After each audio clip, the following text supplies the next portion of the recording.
Good evening, everyone, and just welcome every aspirant whomsoever is preparing for GPSC mains. And I, your host, CD Tiwari, welcome you on the very platform, Dr. Amit IAS Academy, and I'm here to help you preparing your GPSC mains for 2026 for the subject GS3 Science and Technology.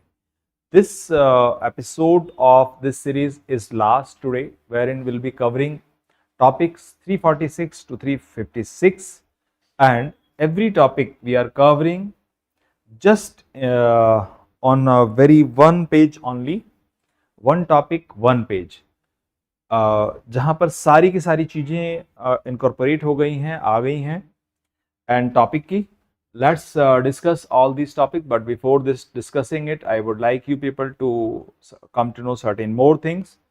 We are very renowned institution in India who have helped good many students to reach to their dreams and all. There are good many free initiatives we are running on our application Dr. Amit IAS Academy. कई सारे free initiative हैं जो आप जाकर के enjoy कर सकते हैं, जैसे ये. At the same time always remember that the application is also helping for all the student whomsoever is preparing for Haryana Civil Service exam, Rajasthan, Gujarat, as well forthcoming UPPSC also. Then in case of any of doubt query, you may call our student support number 9996337109. आज जो topic होने वाला है आज की episode में इस series का, उसमें हम लोग कवर कर रहे हैं टॉपिक 346 टू 356, जहाँ पर कि टॉपिक्स होंगे 3 parent baby, cryogenic engine 20, axiom 4 mission, scramjet engine and the specifications, as well India's robotic system, Vimitra and others, how it is helping the industry, space and different field, Wi-Fi 7 technology and its features, as well light detection and ranging lidar, then Web3, non-fungible tokens, NFTs, cyber physical systems, CPS, as well the last but not the least, Li-Fi in that series, and we hope with all these topics that I have covered in last 6 episodes will be helping you to score somewhere good in science and tech, which will be carrying weightage 80 to 100 marks somewhere. तो इस अपेक्षा के साथ कि आप काफ़ी कुछ prepared हैं, बहुत ज़्यादा समय में नहीं लूँगा. यहाँ पर मैं फंडामेंटल्स इन टॉपिक्स की बिल्कुल नहीं डिस्कस करने वाला. Line by line I would like to go through. I will be helping you कि भाई अगर ये टॉपिक आता है एग्जाम में तो कौन कौन सी चीज़ें आप कहाँ लिखेंगे, किन बातों को आपको अपने आंसर्स में इनकॉर्पोरेट करके हाई स्कोर करना चाहिए. ठीक है, तो let's begin our very first topic, and that is 3 parent baby. You know this is what. Just give me few seconds. Let me set your board. That's fine. ठीक है. तो ये जो टॉपिक है अपना 3 पैरेंट बेबी, अब यहाँ पर 3 पैरेंट में 3 पेरेंट्स माने क्या हुआ? Here is 1 male, remember, and 2 females, wherein one is the real mother, intended mother, and the second female is the donor. She is the donor. तो ये दरअसल क्या टॉपिक बताता है कि बेसिकली 3 पैरेंट भी जो बेबी है, this is a child born through mitochondrial replacement therapy, MRT बोलते हैं इसको, माइटोकॉन्ड्रियल रिप्लेसमेंट थेरेपी. और ये एक असिस्टेड रिप्रोडक्टिव टेक्निक है, ART है. तो ART के बारे में आपको आइडिया है, असिस्टेड रिप्रोडक्टिव थेरेपी, जिसको कि आप बताएं, मेंशन करें. एंड इसको जब प्रैक्टिस किया जाता है तो डिफेक्टिव जो माइटोकॉन्ड्रिया है in the mother's egg are replace the real mother. जो रियल मदर है उसमें, तो जो रियल मदर है उसके एग में जो माइटोकॉन्ड्रिया है वो डिफेक्टिव हैं, उन्हीं को रिमूव करने के लिए यहाँ पर डोनर्स के एग की जरूरत होती है. और कैसे किया जाता है that I let you know, like with healthy mitochondria from the donors egg. अब जो यहाँ पर जो बच्चा जन्म लेता है, रिजल्टिंग चाइल्ड, उसके अंदर जो न्यूक्लियर डीएनए है वो दोनों बायोलॉजिकल पेरेंट्स का ही होगा, इंटेंडेड पेरेंट का ही होगा, मदर एंड फादर का। ठीक है, so this is male and this is female, don't be confuse, this is female, 2 females and 1 male, right. चलो, सो इसमें जो दो बायोलॉजिकल पेरेंट्स का है प्लस बहुत small amount of mitochondria, approximately 37 genes जो होंगे वो डोनर के होंगे, और ये भी वाले जीन होंगे जो माइटोकॉन्ड्रिया से माने मदर से बच्चों में ट्रांसफर होते हैं। डीएनए जिसको बोलते हैं empty mitochondrial from the female donor, hence popular label, इसलिए इसको थ्री बेबी कहेंगे। टेक्निक जो है it is design to prevent the transmission of the serious defects which is carried by the real mother to her children. तो यहाँ पर step 1 में ऐसे ही किया गया कि भाई जो स्टेप 1 में पेरेंट एम्ब्रियो है उसके अंदर हेल्दी जो अनहेल्दी जो माइटोकॉन्ड्रियल है इसी को रिमूव करने के लिए यहाँ से खाली इसके न्यूक्लियस को निकाल करके और इसको जो डोनर का एग है वहाँ ट्रांसफ़र कर देते हैं। उसके बाद में जो बेबी होता है उसके अंदर माइटोकॉन्ड्रिया की हेल्थ रिकवर हो जाती है। सो वाई इट इज़ नीडेड, क्योंकि जो माइटोकॉन्ड्रियल डिजीज़ है एक फॉल्टी माइटोकॉन्ड्रियल डीएनए है that can cause severe disorders, बहुत सारे सीवियर डिसऑर्डर्स कर सकते हैं in the fourth coming generation, right, affecting the energy, hungry organs like brain, ये सब। ठीक है, तो इनमें दिक्कत होती है, इसलिए उसका बाद में क्योर हो नहीं सकता, इसलिए ऐसा किया जाता है। दुनिया में कुछ ही कंट्रीज इसको अलाउ करते हैं, बहुत सारे कंट्रीज में ये प्रोसेस अलाउड भी नहीं है, but the technology is related to ART means assisted reproductive therapy technology, तो इसलिए आपको आना चाहिए। अब इसका जो मैटरनल इनहेरिटेंस है, mitochondria and their DNA pass only through the egg. तो जो भी किसी भी व्यक्ति में एग होता है, मतलब माइटोकॉन्ड्रिया होते हैं, वो उससे मदर से ही आए हुए होते हैं, 36 जीन एक्सक्लूसिव लेकर के। तो मेन टेक्निक्स जो एमआरटी की है, माइटोकॉन्ड्रियल रिप्लेसमेंट थेरेपी की, इसमें जो हम बोलते हैं मैटरनल स्पिंडल आपका ट्रांसफर होता है, एमएसटी, या तो किया जाएगा डन बिफोर द फर्टिलाइजेशन। 2 तरह के प्रोसेसेस हैं, दोनों तरह से इसको एमएसटी कहते हैं या फिर पीएनटी करते हैं, प्रो न्यूक्लियर ट्रांसफर भी कर सकते हैं। There are 2 techniques, this one is comparatively more applicable and better, however both the practices can be done. इसको आप बता दीजिए कि यहाँ पर फर्टिलाइजेशन से पहले किया जाता है, मदर का जो न्यूक्लियस है स्पिंडल डीएनए उसको रिमूव करते हैं फ्रॉम एग, ठीक है, एग से मदर के एग से निकाल लेंगे, फिर उसको इंसर्ट कर देते हैं डोनर के एग में, और डोनर का एग पहले से ही उसका जो न्यूक्लियस है उसको रिमूव करके अलग कर दिया जाता है, तो उसमें उसको ट्रांसप्लांट कर देते हैं। अब इस एग को, जो कि डोनर का एग था, उसका न्यूक्लियस नहीं है, उसके रियल बच्चे के होने वाले बच्चे के रियल मदर का न्यूक्लियस है, उसको फिर स्पर्म से फर्टिलाइज करेंगे उसके फादर से। तो avoid destroying this fertilization embryo. दूसरा केस होता है कि फर्टिलाइजेशन के बाद करते हैं, कि done after the fertilization, fertilization करा दिया है दोनों का, both the mother and the donor eggs दोनों को फर्टिलाइज कर देंगे। अब डोनर का जो एग है, जो जायगोट है, उसको रिमूव कर देंगे, मदर का जो जायगोट है उसको उसके एग में ट्रांसप्लांट कर देंगे और आगे उस तरह से कराएंगे। तो ये है pronuclear transfer of transfer therapy. Then DNA contribution अब बात करें तो बायोलॉजिकल मदर का जो डीएनए है यहाँ पर सोर्स है, न्यूक्लियर जो डीएनए होता है, most of the genes, strange appearance, ये सब बायोलॉजिकल मदर के होते हैं। इस तरह से बायोलॉजिकल फादर का भी न्यूक्लियर डीएनए इसी का ही होता है, मोस्ट ऑफ जीन्स एंड ये। तो अप्रोक्सीमेटली किसी भी व्यक्ति में लगभग 40,000 एज पर डेटा 36 टू 40,000 के करीब करीब जीन्स होते हैं। उनमें से जो 37 जीन्स हैं ये माइटोकॉन्ड्रियल होते हैं, ये केस है। तो फीमेल एग जो डोनर है इसका केवल only 37 gene which is just 0.1% of total DNA, मतलब टोटल जो होते हैं 37,000, उनमें से ये कंडीशन होती है। चलिए, तो total inheritance, sorry trait inheritance हुआ यहाँ पर, फिजिकल ट्रेट्स जो होते हैं that come from the parents, except जो न्यूक्लियर डीएनए से होता है, इसीलिए उसको जो टोटल ट्रेट्स होते हैं वो यहाँ से होते हैं। लेकिन माइटोकॉन्ड्रिया वाले जो डीएनए हैं 37 only, that is of donors egg, donors mother, right. Ethical and regulatory इसके इश्यूज जरूर हैं।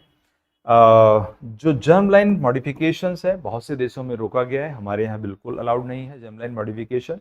However the issue is really considerable, ठीक है, इसके बाद में यहाँ पर देखो डिजाइनर बेबी का फियर है, हो सकता है इसके ऐसे करने के चक्कर में कोई व्यक्ति डिजाइनर बेबी जनरेट करा ले, जन्म करा ले, इस वजह से इसका लीगल इशू है। इसके साथ साथ डोनर एंड आइडेंटिटी को भी रिवील नहीं किया जाता, इसको एनोनिमस ही रखा जाता है, राइट।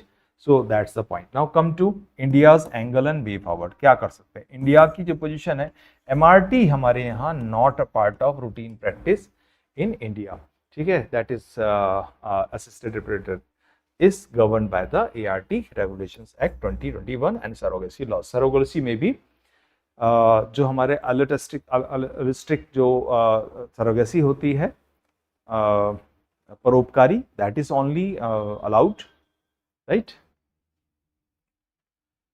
जो हमारा जो होता है एक कमर्शियल, वो that is not allowed in India। Then ethics oversight है, ICMR issue national ethical guideline दे रखा है बायोमेडिकल पर।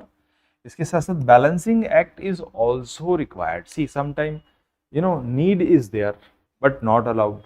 तो क्या किया जाए ऐसे केस में? Policy must weigh the relief of the incurable disease. कहीं अगर किसी के यहाँ इशू है तो एटलीस्ट पॉलिसी में वेट तो चाहिए ही चाहिए। इस टाइप की अगर बैलेंस एक्ट एंड अप्रोचेस हम डेवलप कर लेते हैं, that is what the way forward for this issue जो इंडिया में नहीं अलाउड है। अगर इसको किसी तरह से करा सके हम, policy must be relief from incurable disease, so then it will be comparatively better। that is what our aspect must, मतलब our suggestion must be। इसके अलावा जहाँ मॉडल क्वेश्चन ऐसे हो सकता है कि भी टेक्निक बताइए कि जो MRT होती है, माइटोकॉन्ड्रियल रिप्लेस थेरेपी, क्या चीज़ है, फिर इससे जो है 3 पेरेंट बेबी डेवलप होता है, वो टेक्नोलॉजी कौन सी प्रैक्टिस की जाती है। डिस्कस द एथिकल, इसके एथिकल या लीगल कंसर्न्स क्या होंगे। आज की तारीख में जो हमारे पास एक्ट है यहाँ पर, regulation ART act 2021 and surrogacy laws क्या कहते हैं, ये सारी बातें आप बता दें। So I hope till here everybody fine, ठीक है। चलो, तो then come to the next is CE20। 20 is 20 turns and CE is cryogenic engine. तो क्रायोजेनिक इंजन तो जिंदगी में 1990 से हम सफ़र कर गए, ठीक है। हमें USSR देन दैट टाइम हमको ये सप्लाई करने वाला था technology, but just because of interruption of USAs and guidelines ये चीज़ हमारे पास नहीं आई। पता लगा कि हम बहुत दिनों तक क्रायोजेनिक इंजन टेक्नोलॉजी से वंचित रह गए। खैर, आज की तारीख में हम लोग इस मतलब कैपेबिलिटी को बिल्ड कर चुके हैं। इसको आप बताएंगे कि this is an indigenous cryogenic rocket engine, ठीक है। एक ये वास्तव में हमारा स्वदेशी है, डिजाइन एंड डेवलप्ड बाय, इसको जो डेवलप किया है LPSC is liquid propulsion system centre, ठीक है। इसने इसको डेवलप किया है इसरो का, जो कि एक ब्रांच है, to power the upper stage of LVM 3। Upper stage of LVM 3 इसको पावर करने के लिए CE20 को बनाया गया है। अब सोचो एल्बियम जो लॉन्च व्हीकल मार्क 3 है, जिसको कि हम GSLV मार्क 3 पहले बोलते थे, formerly it was known with that name only, now it is known LVM. ये भी बताइए, लॉन्च व्हीकल, ओके। क्रायोजेनिक जो इंजन होते हैं, बर्न लिक्विड हाइड्रोजन, ये लिक्विड हाइड्रोजन बर्न करता है। यहाँ पर ऑक्सीजन भी यूज की जाती है, लिक्विड ऑक्सीजन। दोनों को बहुत ही एक्सट्रीमली लो टेम्परेचर पर रखा जाता है, that is why it is termed cryogenic, ठीक है। इसको approximately 253 degree Celsius 183 degree Celsius इसको रखेंगे ऑक्सीजन को, माइनस पे 183, और इसको रख देंगे हम, just give me few seconds, it's not responding, या -253 डिग्री सेल्सियस, ये हो गया, ठीक है। चलो, so just give me few seconds. अब देखो, इस तरह से इसको इतने कम टेम्परेचर पे रखने की वजह से ही क्या कहते हैं हम इसको, क्रायोजेनिक इंजन कहते हैं। दोनों के दोनों जो यहाँ पर फ्यूल है, माने लिक्विड हाइड्रोजन और oxygen, is extremely at very low temperature, -253 hydrogen and -183 degree Celsius is oxygen. अब आप देखिए यहाँ पर,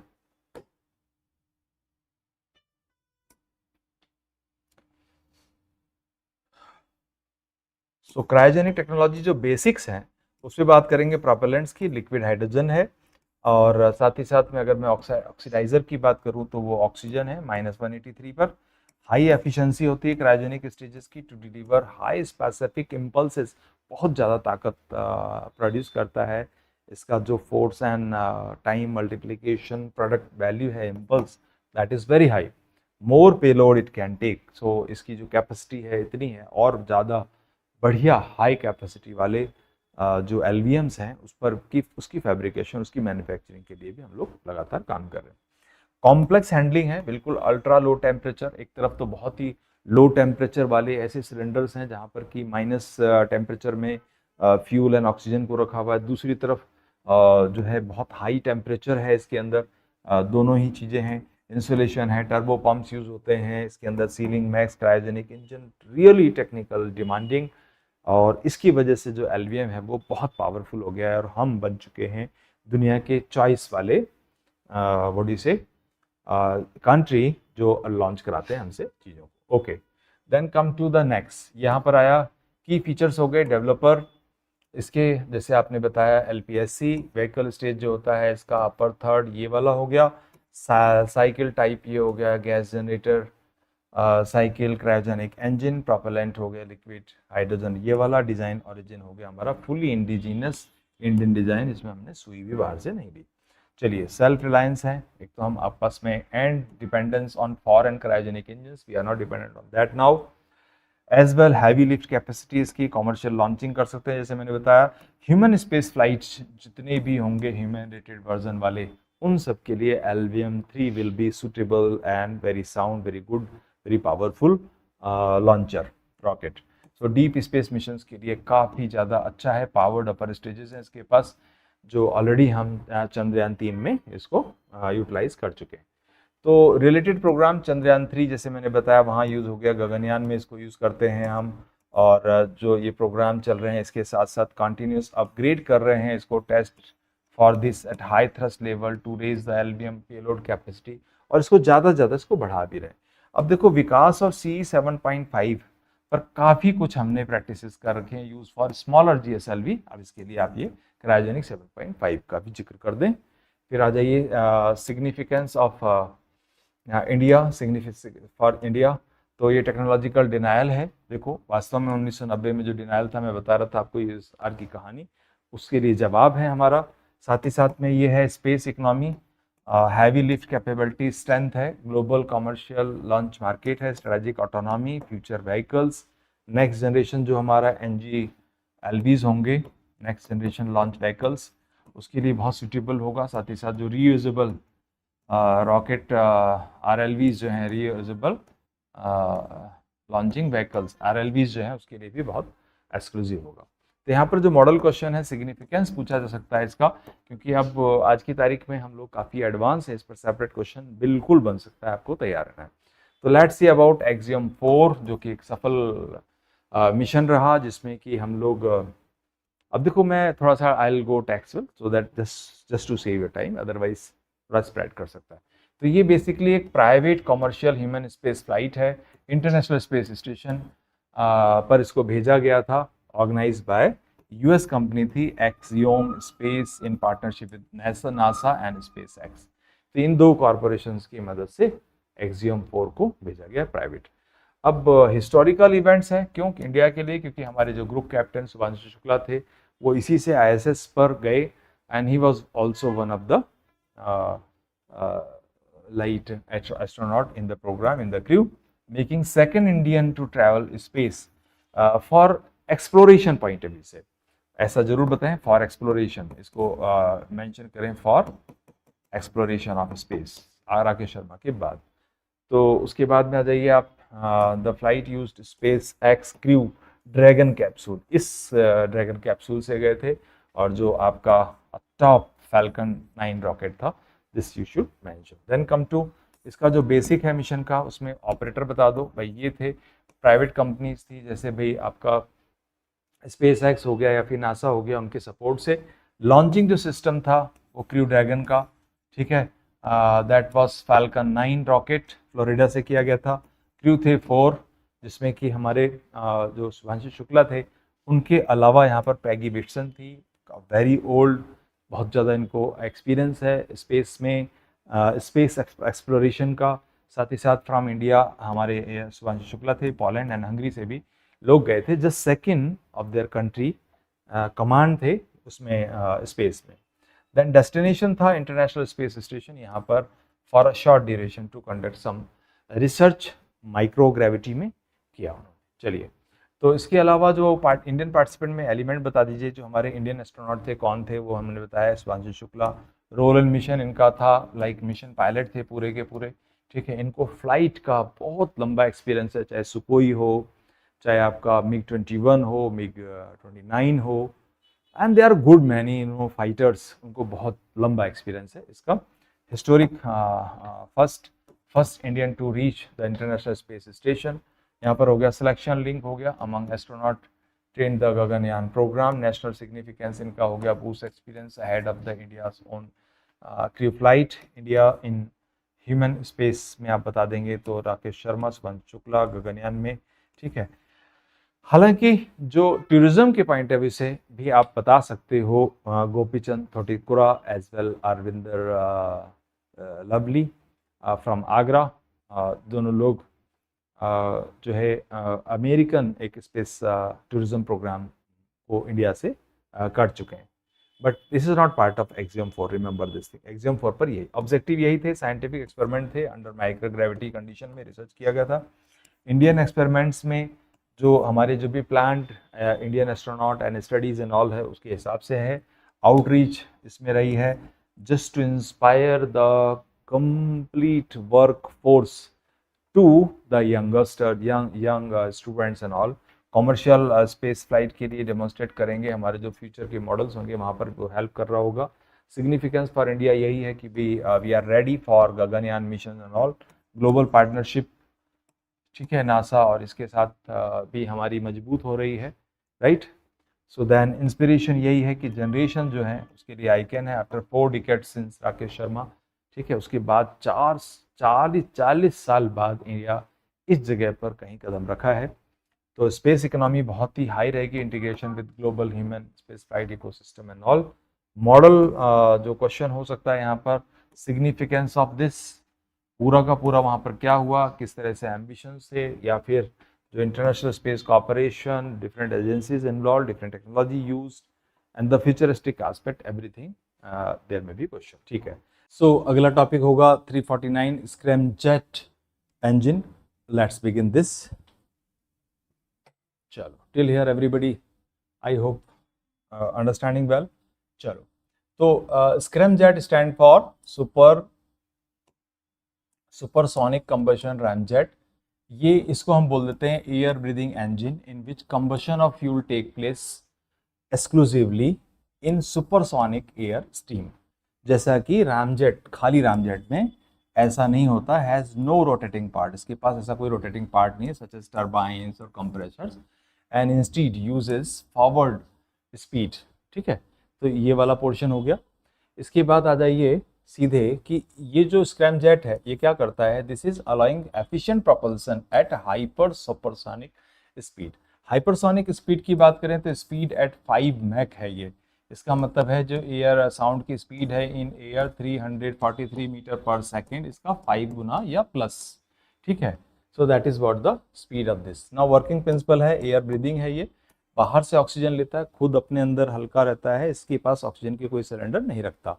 इसके बाद आ जाइए ram compression, right, high forward speed ram compresses incoming air without this thing, and then supersonic combustion होता है, यहाँ पर fuel burns while air moves at supersonic speed, इसी स्पीड से आता है। तो as a result of which यहाँ पर जो कोर चैलेंज था ना टेक्नोलॉजी का, जो वो उससे ओवरकम कर जाते हैं। ये इसका वर्किंग प्रिंसिपल है। As well hypersonic regime है, design to operate efficiently at और अबव 5 मैक, वेयर ऑर्डिनरी जो जेट इंजन्स होते हैं या रामजेट्स होते हैं वो उसको अचीव नहीं कर पाते।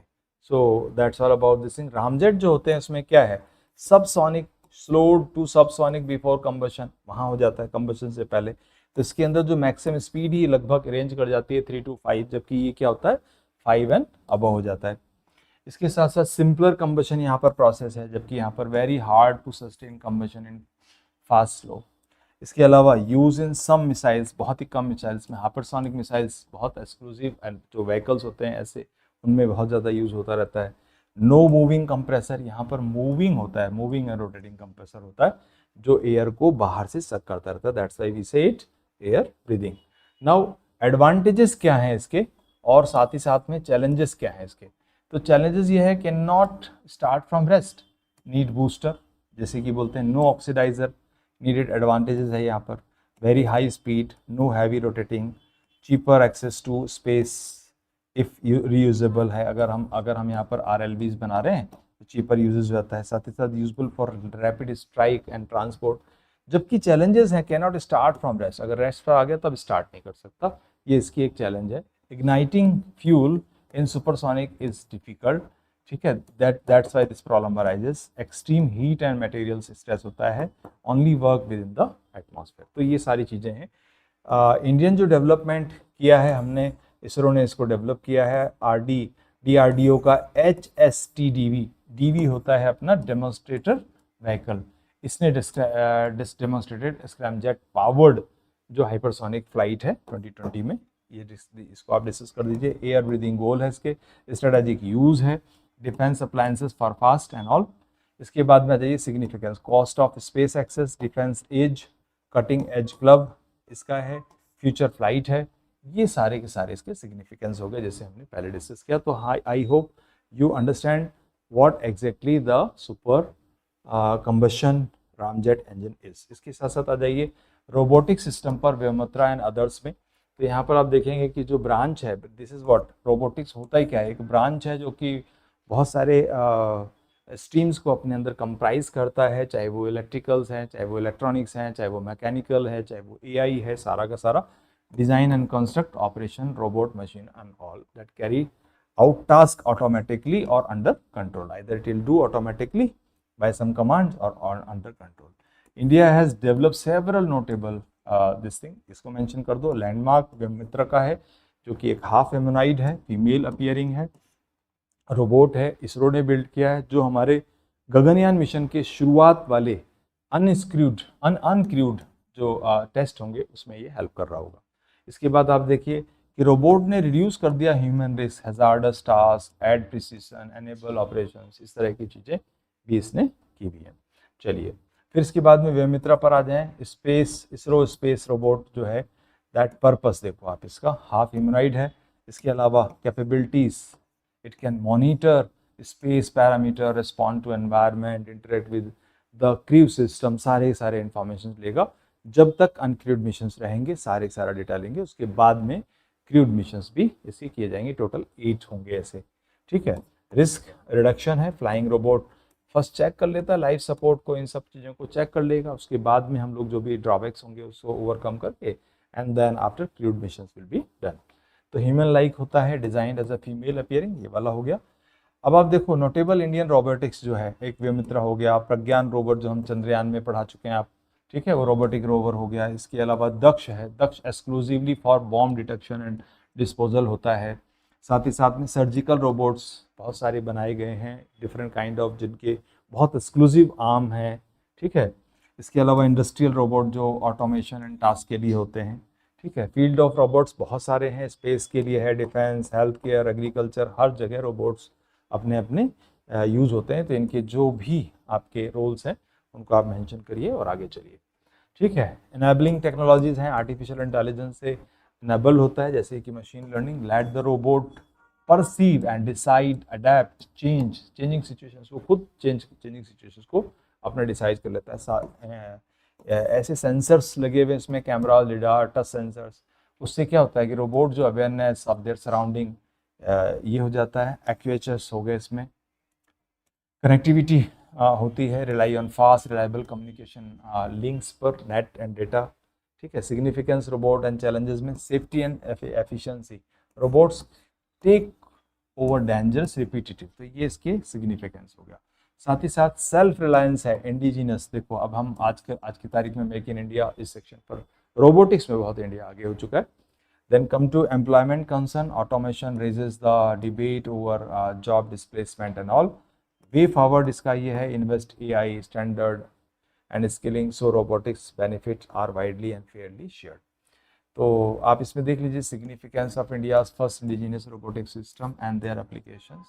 ठीक है, कहीं पर लगता है तो कीवर्ड्स का भी सहारा लेकर के आगे बढ़ाएं, कीवर्ड के साथ ही तैयार करें। ठीक है, वाईफाई टेक्नोलॉजी की बात करें तो ये न्यूएस्ट जनरेशन है वाईफाई 7 वायरलेस लोकल आपका नेटवर्क, जिसको बोलेंगे हम अपना wireless local at area network, VLAN technology based on, ये इसका स्टैंडर्ड हो गया 802.11be, जो कि N है, AC है, AX है, और उसके बाद में ये वाला आया नीचे। हम इसको ये सारा डिस्कस करेंगे, सारे कैसे कैसे ये ग्रो किए हुए। ठीक है, इसके बाद में अब जो सक्सीड करता है वाईफाई 6 को, वाईफाई 6E को, उसके हिसाब से इसको डिज़ाइन किया गया। जो 7 है ऑपरेट करता है सारे के सारे मिक्स फ्रीक्वेंस, इतनी फ्रीक्वेंसी बैंड्स पर ये वर्क करेगा, 2.4 गीगाहर्ट्ज, 5 गीगाहर्ट्ज, 6 गीगाहर्ट्ज, ऑल 3 का ये होगा। ठीक है, तो this is suitable for bandwidth heavy.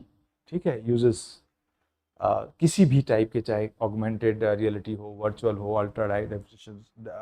Ultra high deficiency videos हो, लो लेटेंसी हो, सारी चीज़ें से अचीव हो जाएंगी।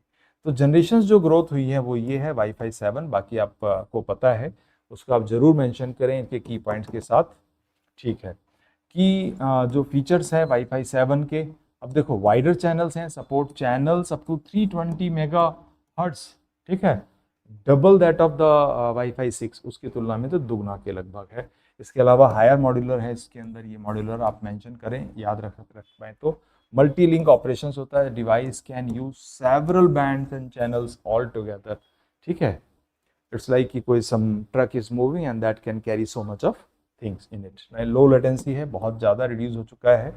ठीक है, तो gradually along with the 6G network and all we will reach to 0.1 low latency. ठीक है, तो वाईफाई 6 एंड 7 में जरूर बताएं। 7 में मैंने सारे बात बताए जो हैं। 7 में जैसा लगभग 160 है, यहाँ पर मॉड्यूलेशन जो है जिसको बोलते हैं वो इतना ही है, सिंगल लिंक कनेक्शन है, जबकि यहाँ पर मल्टी लिंक ऑपरेशनल है क्रॉस बैंड्स। साथ ही साथ हाई एफिशिएंसी है, मॉडरेट लेटेंसी है, यहाँ पर लेटेंसी बहुत ही लो हो गई है, हाई कैपेसिटी भी हो गई है। Good for HD streaming and offices. This will be build for AR VR, audio, augmented reality, visual reality, 8K videos streaming and all, smart जो फैक्ट्रीज है फॉर एवरीथिंग। ठीक है, तो क्या एप्लीकेशंस है, जैसे immersive media, smart spaces, industry 4 जरूर mention करें। This is known as telemedicine, remote work, जो हमने अलग अलग टॉपिक्स में ये डिस्कस किया, इसको भी आप मेंशन करके चलें। ठीक है, चलिए, इंडिया एंगल एंड चैलेंजेस ये है, digital India, faster wireless support है, 6 गीगाहर्ट्ज में स्पेक्ट्रम है, डिवाइस इकोसिस्टम है, this benefits this thing wifi 7 compatible routers and the devices, and then come to complement to 5G. That's the point. चलो, then light detection and ranging, lidar की बात करते हैं। तो lidar एक ऐसी टेक्नोलॉजी है जो radar को अप्रोक्सीमेटली ओवरकम करती है कई सारे उसके जो ग्लिचेस हैं उसको। तो this is what a remote sensing method that means क्या करेगा, distance by firing pulses of laser light at target पे बहुत सारे लेज़र लाइट जाएंगे और वो रिपल्स होंगे, वो होंगे timing how long reflected light take to return, इस तरह से 3D एनवायरनमेंट में चीज़ों को ट्रेस कर लेगा लिडार बिकॉज ऑफ स्पीड। ठीक है, each return gives precise range, millions of such measurement can be done, सारे आसपास के डिटेक्ट कर लेगा, माने ऑब्स्टिकल्स को या फिजिकल ऑब्जेक्ट्स को। It is optical analog. ठीक है, it is optical analog of radar का ऑप्टिकल एनालॉग है। देन वर्किंग एंड कंपोनेंट में लेजर सोर्स है, इसके अंदर बहुत सारे लेजर्स होते हैं, साथ ही साथ में स्कैनर एंड ऑप्टिक्स है जिसको स्कैन करेगा, साथ ही साथ रिसीवर है, फोटो डिटेक्टर है जो रिसीव करेंगे एंड देन इंटरप्रिटेशन किया जाएगा। तो अब देखिए किया जाता है। ठीक है, सो टाइप्स ऑफ लिडार यही रह गए, एयरबॉर्न, टेरेस्ट्रियल। तो एयरबॉर्न एंड टेरेस्ट्रियल हो गए, मोबाइल हो गए, स्पेस बॉर्न हो गए, टोपोग्राफिक हो गए एंड बैदिरिथमिक मतलब ग्रीन। इसका मतलब ये है this can penetrate water to map the sea beds, तो दिस वन इज बैदिरिथमिक। बाकी सारे जो है टेरेस्ट्रियल हैं, जैसे wide area of terrain, forest, fix tripod scans, cars and rails, global elevation, near infrared laser. तो ये सारे के सारे आपके हो गए टेरेस्ट्रियल, ये हो गया आपका वाटर वाला। इन ये सारे के सारे क्या कर सकते हैं, यूज एंड नेचर इनका, चाहे वो ऑब्जेक्ट किसी भी फिजिकल ऑब्जेक्ट को टेरेस्ट्रियल कंडीशन में हो या बीनीथ वाटर कंडीशन में हो, उसको मैप कर सकेंगे अच्छे से और बहुत क्लियर कट इमेजेस को दे सकेंगे, दे देते हैं, राइट। एप्लीकेशन यही है ऑटोनोमस व्हीकल्स में, जो हमारे सेल्फ ड्राइविंग कार होती हैं या फिर ड्राइवरलेस कार्स होती हैं, वो लिडार बिल्ड होती हैं, वो 3D मैप्स हैं उसको यूज़ करके चला रहे होते हैं, ठीक है। चलो, then come to archaeology. Archaeology airborne, जो भी आर्कियोलॉजिकल रिकॉर्ड्स होंगे कहीं पर भी कोई भी ऐसे डिगिंग या कोई भी ऐसे प्रोग्राम चला जाएंगे तो उससे पहले सारी की सारी रिकॉर्डिंग करा सकते हैं। फॉरेस्ट्री एनवायरनमेंट को भी ये मेजर कर सकता है, कैनोपी, हाइट, बायोमास, एवरीथिंग। चलो, सो लिडार वर्सेस रेडार में अगर बात करें तो लिडार तो हमने बात कर लिया। रेडार आप देखो यूजेस रेडियो वेव्स, जबकि यहाँ पर क्या था, ये लाइट वेव्स है। इसके बाद देखो यहाँ पर लोअर रेजोल्यूशन है देन लिडार, इसके अंदर देन लॉन्ग रेंज है वेदर कैपेबिलिटी के लिए, यहाँ पर कॉर्सर इमेजिंग है, पेनिट्रेट्स क्लाउड एंड रेन, जबकि यहाँ पर आप देखेंगे it block bye cloud and fog and rain. ये थोड़ा सा इसका एक चैलेंज हुआ। इसके साथ साथ आप देखिए एविएशन, डिफेंस, वेदर, इन जगहों पर इसका एप्लीकेशन है, यूज होता है। Lidar can be use to terrain, forest, self driving cars as well. जो बैद्यरिदमिक बता रहा था मैं आपको, जो मैप कर सकता है bathymetric in the water situations, right. India and Gujarat angle यही है, सर्वे ऑफ इंडिया में इसको अच्छे से यूज किया गया है, right, uses their in this. And then ISRO and Chandrayaan में लूनर ऑर्बिट्स जो होते हैं, orbital carried laser altimeters. Altimeters होते हैं किसी भी चीज़ को, ऊंचाई को नापना। अल्टीमीटर पर अलग से भी सवाल आता है, अलग अलग पीसेस में इसको पूछा जाता है, ठीक है। तो moon topography, ISRO uses lidar and all. Roads and rivers के लिए लिडार सपोर्ट्स हाईवे अलाइनमेंट, उसको आराम से टेरेस्ट्रियल बैद्यरिदमिक, एयरबॉर्न या बैद्यरिदमिक कंडीशंस में जितनी भी 3D मैपिंग है वो कर सकता है, ठीक है। तो यहाँ पर क्वेश्चन पूछा जा सकता है, लिडार की टेक्नोलॉजी एग्जैक्टली वर्क करती है और उसके एप्लीकेशंस कैसे हो सकते हैं, इसके फ्यूचरिस्टिक एस्पेक्ट्स क्या हैं, ये सारे, ठीक है। वेब 3 अगेन दिस इज आप बता दें propose next phase of internet है। नेक्स्ट फेज ऑफ इंटरनेट है बिल्ड ऑन डिसेंट्रलाइजेशन। यहाँ पर चीज़ों को डिसेंट्रलाइज किया जाएगा without the consent of the customer. कोई भी जो है डेटा, हमारे डेटा को लीक नहीं कर सकता। Will be working on blockchain and token based economics, right. एक तो ये बता दो आप। दूसरी बात है overlaps with older idea of semantic web, ठीक है। इसके साथ साथ कॉइन्ड बाय टिम बर्नर्स-ली, ठीक है। In practice currently uses stresses okay read write open web, peer to peer network, crypto currencies and all. Contrast करता है विद वेब 1, ये बिल्कुल स्टैटिक रीड ओनली टाइप का था। वेब 3 जो है दैट इज इंटरैक्टिव सोशल था, डोमिनेटेड बाय बिग प्लेटफॉर्म, से इन सबसे बेटर होगा।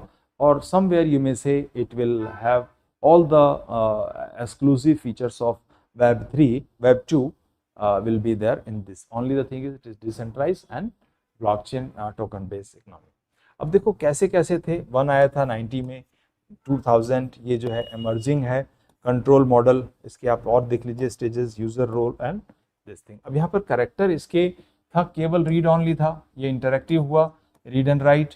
जबकि जो 3 है that will be read write on decentralize and token based. This is the prime thing you should mention, ठीक है। फीचर्स आप बताइए डिसेंट्रलाइज जैसे ब्लॉकचेन एंड टोकन्स, के अलावा ट्रस्टलेस एंड परमिशनलेस, ठीक है। Users transact directly through the code without needing to trust a central authority. इसके बाद में यूजर ऑनरशिप है, यहाँ पर individuals hold their identity and their data assets, इसको होल्ड कर सकते हैं पर्सनल डिजिटल वैलेट पर। इसके अलावा बिल्ड करते हैं ब्लॉक्स, स्मार्ट कॉन्ट्रैक्ट्स हो गए। यहाँ पर आपके डिसेंट्रलाइज्ड एप्लीकेशन की बात चल रही है that will also run on the blockchain network. And DeFi decentralized finance offering lending, trading, कोई भी पेमेंट का without traditional banks, that will be done. DAO decentralized autonomous organization, DAO govern by token holder, ये वाला token holder बोल सकते। अब देखो 2 और 3 में अपना आराम से जो भी है बेसिकली वो डिफरेंस बताकर चलें। बेनिफिट्स इसके यही हैं कि भाई ग्रेटर प्राइवेसी है, यहाँ पर कंसर्न्स ये है अभी स्केलेबिलिटी थोड़ी सी लिमिट्स है, ये इशू है, हाई एनर्जी यूज़ करेगा बिकॉज काफ़ी डिसेंट्रलाइज्ड है, यहाँ पर डेटा का काफ़ी यूज़ होगा, स्कैम्स हो सकते हैं यस बिकॉज प्राइवेसी यहाँ पर मेंटेन हो रही है, डिजिटल डिवाइड रहेगा because of complexity, high cost and exclude non-technical, the population of India and the country and the world, everybody is not that much equipped with all those things. तो ये हो गया India stance है, India promote digital public, ये वाला। फिर आप देख लीजिए ऐसा क्वेश्चन में देखो कि we discuss how it differ from this thing और इसकी इम्प्लीकेशंस एंड ऑल।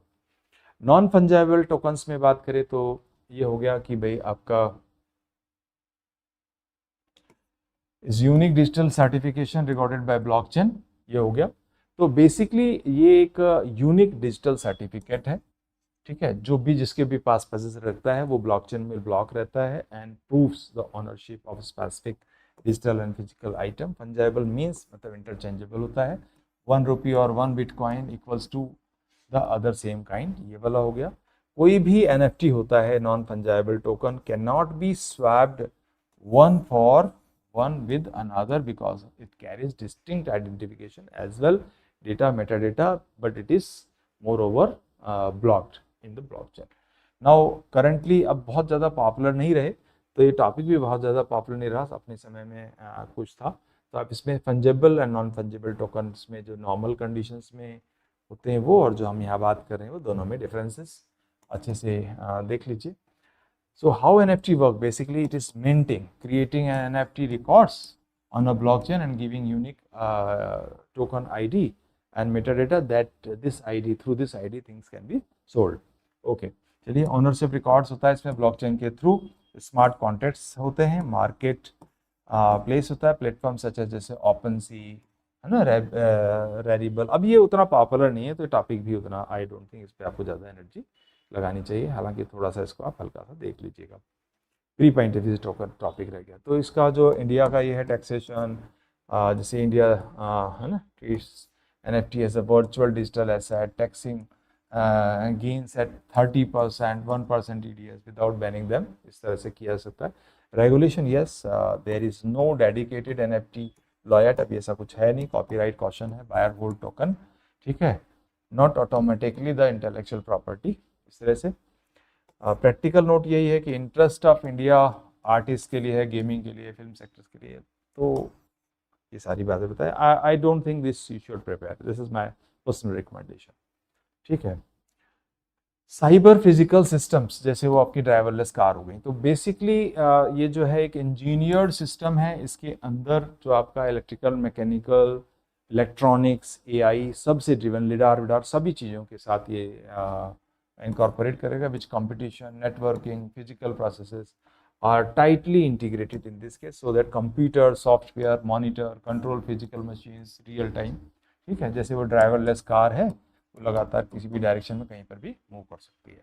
चलिए, सो बेसिकली इसके ये सेंसर्स जो हैं इसके गैदर करते हैं data from the physical processes, software को एनालाइज करेंगे और एक्चुएटर्स में जो है ऐड करते हैं फिजिकल वर्ल्ड में। इसके साथ साथ आप देख लीजिए CPS जो है आपका cyber physical system is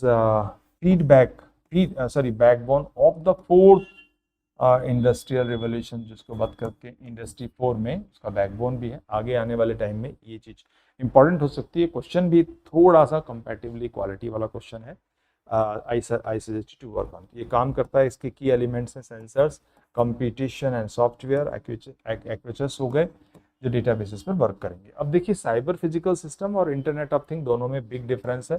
this connects device, जैसे मैंने सारा बताया यहाँ पर, it device to the internet only, ठीक है, mainly data collection and exchange करता है, emphasis on connectivity, device sense and report, तो स्मार्ट बल्ब्स एंड वियरेबल्स ऐसे होते हैं, डिवाइस एंड नेटवर्क फोकस। तो this is for like this is far advance than that of internet of thing. तो ये बहुत ज़्यादा एडवांस है। डीप कंट्रोल फिजिकल प्रोसेस हो गया, टाइट रियल फीडबैक लूप्स हो गए, एम्फेसिस ऑन सेफ्टी प्रोसेसन हो गया, कंपटीशन कंट्रोल एक्चुएटर्स हो गए, स्मार्ट ग्रिड्स, ड्राइवरलेस कार्स, ये सब बातें बता दीजिए। तो आप एप्लीकेशंस में देखें तो मैन्युफैक्चर, ग्रिड, हेल्थ केयर, हर जगह पर हम साइबर फिजिकल सिस्टम को यूटिलाइज कर सकते हैं in the health care also, like robotic surgery is done with that help of this only, this is a type of CPS। Okay, remote monitoring, smart implants, इस तरह की चीज़ें कह सकते हैं। ग्रिड्स एंड ये भी रियल टाइम में बैलेंसिंग करेंगे पावर जनरेशन को, storage and demand, supply cut and all everything. ठीक है, मैन्युफैक्चरिंग यही है, इंडस्ट्री 4 से जाना जाता है। जो आपका ICPS NM मिशंस हैं, इसको डिटेल बता दीजिए, फुल नेम। जैसे अपना हो गया national mission only interdisciplinary cyber physical system, ये वाला हो गया। लॉन्च हुआ 2018 में, 5 ईयर अब्रॉड, 3660 रुपीज़ का इसका जो ड्यूरेशन एंड आउटले है, इस पर खर्च करने का जो प्लान है वो। इसके अलावा इम्प्लीमेंटिंग बॉडी हो गई इसके department of science and technology, DST। Structure जो है इसका आप बता दीजिए, नेटवर्क टेक्नोलॉजी इनोवेशन वाला, TIH। कवरेज जो होता है वो सेटअप इन IITs, IISc बैंगलोर, जैसे पहले बताया आपको मैंने, IIITs एंड अदर इंस्टीट्यूशंस। इन्हीं के ये जो आपके इनोवेशन हब्स हैं, टेक्नोलॉजी या थीमेटिक हब्स हैं, इनके अंदर और सारे ब्रांचेस होते हैं वो। तो इनका एम है build CPS technology, human capital, startup, application, सारे के सारे जो डिसिप्लिन को यूज़ करके टेक्नोलॉजी इनोवेशन हब जो हैं 25 हैं अक्रॉस द कंट्री, और इनको सुप्रीम करने वाले 4-5 और प्राइम हब्स हैं। इकोसिस्टम बता दीजिए, support startup, scaling, transitional research and all. ठीक है, दैट्स लाइफाई, लाइट फिडिलिटी।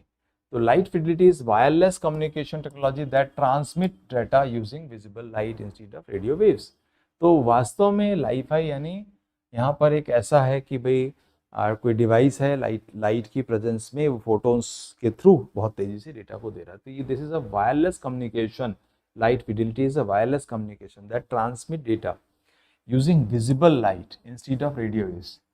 ठीक है, जो वाईफाई है वो रेडियो वेव्स पर काम करता है। So then it is a form of visible light communication, VLC के रूप में जानते हैं इसको, जहाँ पर एक LED बल्ब चाहिए, वो फ्लिकर करता रहता है, मतलब दिखता नहीं है हमें। कोई भी जो बल्ब होते हैं सारे लगातार कई हजार बार हर सेकंड में बंद होते हैं और जलते हैं, फ्लिकरिंग बोलते हैं, on and off millions of times per second, ऐसा होता रहता है। And that is far too fast for human eye to notice. And उसके साथ साथ फोटो डिटेक्टर है, और यही रिसीव करता है, device reads this tiny changes in the light intensity, इसी बेसिस पर ये वर्क करता है। तो ये बताओ आप, term was coined by professor Harold Hales 11 में, लाइफाई कम्प्लीमेंट्स। ओके, वाईफाई इसको करता है, सब जगह यूज नहीं करते, कहाँ यूज करते हैं वो भी हम बात कर लेंगे। Which uses radio frequency and promises very high speed, speed बहुत हाई है। वर्किंग है इसमें, वर्किंग के लिए LED ट्रांसमीटर चाहिए जो कि अपना फ्लिकरिंग कर रहा है, मॉड्यूलेशन करता है, जो कि changes in the light intensity represent binary ones, उसी के बाइनरी वंस पे ये फंक्शन कर रहा है। ठीक है, बाइनरी 1 एंड 0s पर। इनविजिबल टू द आई है। Photo detector, a light sensor device detect the flickers and all and then function with the help of photons and all, convert the back to the data. Illumination जो होता है plus data, same light provides room light and internet at once. तो सब जगह काम नहीं होता, but Li-Fi and wifi में ये डिफरेंस है। Visible light, high speed, potential GBPS। ठीक है, नीड्स लाइन ऑफ साइट, बिना लाइट के प्रेजेंस में Li-Fi doesn't work. This also right कि भी रूम में तो कर सकते हैं, लेकिन यहाँ पर जो डेटा हम एक्सेस कर रहे हैं वो जस्ट बाहर, दीवार के बाहर, वो लीक नहीं हो सकता। Can not pass through the walls, highly secure, light stay in room, no radio interference, radio interference यहाँ पर नहीं होता। तो जितने जहाँ जहाँ पर भी रेडियो वेव्स वाले एक्टिविटीज़ होते हैं वहाँ इसको अप्लाई करते हैं। जबकि ये रेडियो फ्रिक्वेंसी है, लोअर स्पीड है comparatively, lifi work without line of sight, passes through the walls, so it's not secure. ठीक है, सिग्नल्स लीक कर सकते हैं beyond the wall and not safe, prone to radio interference, radio interference से wifi दिक्कत कर सकते हैं। एडवांटेज ये है कि स्पीड एंड कैपेसिटी, सिक्योरिटी इसकी बहुत एक्सक्लूसिव है, no RF, no radio frequency interference यहाँ पर, एनर्जी इफिशियंसी है।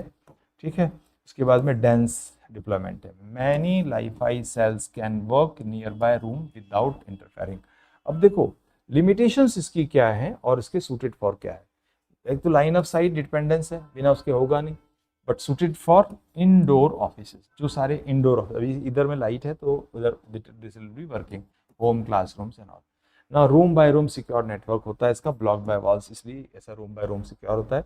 Poor in a bright sunlight, sunlight में नहीं वर्क करेगा, control indoor in the environment only, down link जो होता है easier than up links, hospitals, अब इसके लिए हॉस्पिटल सेंसिटिव जो एरिया होता है जैसे आपके MRI मशीन्स वगैरह वहाँ पर ऐसे करते हैं, सबमरीन्स में इनको यूज़ कर सकते हैं, अंडर वाटर जैसे EMI फ्री जोन्स में कर सकते हैं, smart lighting and IoT links ऐसा। सो ये हो गया आपका रिसर्च। रिसर्च में बात कर देंगे, Indian institute and startups have demonstrated lifi links. उसके बाद में आप बताइए rural under served lifi is studied as a complement to reach the areas जहाँ पर कि रेडियो स्पेक्ट्रम स्कैर्स होता है, कंजस्टेड होता है, वहाँ पर जहाँ पर हमको इसको नहीं चाहते, इसको ना सेंसिटिव सेक्टर्स में भी इसका उपयोग किया जाता है, ठीक है, लाइक डिफेंस, हेल्थ केयर में, ठीक है। उसके अलावा प्रैक्टिकल स्टेटस यही है, रिमेन्स एमर्जिंग टेक्नोलॉजी अभी भी in India and promising for niche indoor use rather than this, ठीक है। So that is what all about this thing about Wi-Fi and Wi-Fi. I hope you have understood the topic well.